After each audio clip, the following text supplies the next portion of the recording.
কি এবিসি। এবিসির অর্থ হচ্ছে প্রাথমিক জ্ঞান। আমি যেটা সেন্টেন্সে প্রয়োগ করে দেখাই, he does not know the ABC of web design, অর্থাৎ তার ওয়েব ডিজাইনের ওপর কোনো জ্ঞান নাই, প্রাথমিক ধারণা বা জ্ঞান নাই।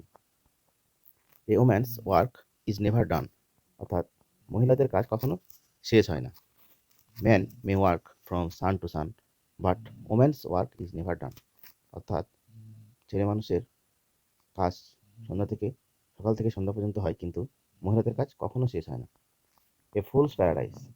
ফুলস প্যারাডাইস শব্দের অর্থ হচ্ছে বোকার স্বর্গ, অর্থাৎ এখানে যেটা বোঝানো হচ্ছে যে অনেক সময় আমরা কোনো একটা আশা করে থাকি, কিন্তু আসলে সেই আশাটা না করাই ভালো।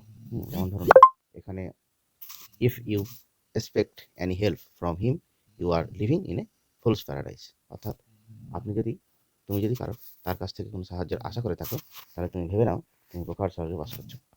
এ বেড অফ, অর্থাৎ পুষ্পসজ্জা।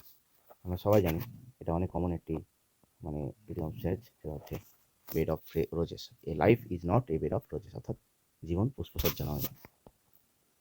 স্নেক ইন দ্য গ্রাস, অর্থাৎ গোপন শত্রু। তাহলে দেখতে পাচ্ছেন হিডেন এনিমি বলা হয়, এটাকে হিডেন এনিমি, অর্থাৎ a snake in the grass is very dangerous. প্রকাশের শত্রুর চেয়ে গোপন শত্রু বেশি ভয়ঙ্কর, তাই না? তাই এখানে বলতেছে a snake in the grass is very dangerous. তাই আমাদের এই গোপন শত্রু থেকে সাবধান থাকতে হবে এবং আমাদের তাদেরকে অ্যাভয়েড করার চেষ্টা করতে হবে।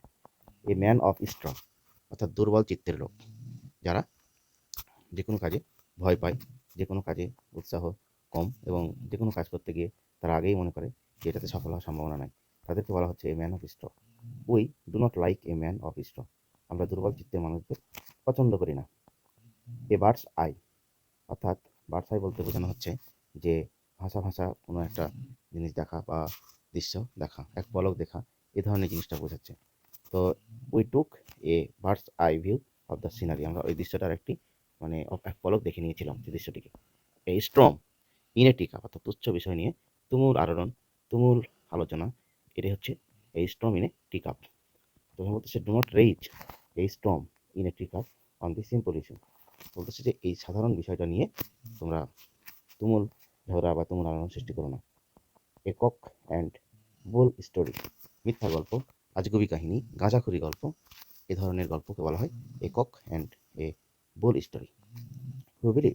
হু will believe your cock and bull story, তোমার এই মিথ্যা গল্প কে বিশ্বাস করবে। এ রেইনি ডে, অর্থাৎ দুর্দিন, অর্থাৎ বলতেছে যে ওয়াইজ ম্যান, একজন জ্ঞানী লোক, saves something for a rainy day, তার দুর্দিনের জন্য কিছু টাকা, কিছু সম্পদ সেভ করে রাখে, কোনো কিছু সেভ করে রাখে, এটাই হচ্ছে রেইনি ডে। এরপরে আমরা যদি দেখি এ ট্রাইং টাইম, অর্থাৎ কঠিন সময়। After COVID-19 we are passing through a trying time, আমরা সবাই জানি এই কোভিড-19 পর আমরা সবাই অনেক কঠিন সময় পার করেছি। এই square peg in a round hole, অর্থাৎ অনুপযোগী। এই square peg in a round hole, he is a square peg in a round hole for the job, এই জবের জন্য সে অনুপযুক্ত বা অনুপযোগী। এ লট অফ, শব্দটার অর্থ হচ্ছে প্রচুর। আমরা যদি বলি there are a lot of fish in the pond, অর্থাৎ ওই পুকুরে প্রচুর পরিমাণে মাছ রয়েছে। এ ব্ল্যাক শিপ, কুলাঙ্গার, এটা আমরা অনেকেই জানি। He is a black sheep of our family, সে হচ্ছে আমাদের পরিবারের একজন কুলাঙ্গার। A fish out of water, অস্বস্তিকর। In physics class he feels like a fish out of water, অর্থাৎ পদার্থবিজ্ঞান ক্লাসে সে অস্বস্তি বোধ করে, তাকে বিরক্ত যখন মানুষের কাছে লাগে, সেটাকে এখানে বোঝানো হচ্ছে a fish out of water. A sitting duck, সহজ লক্ষ্যবস্তু।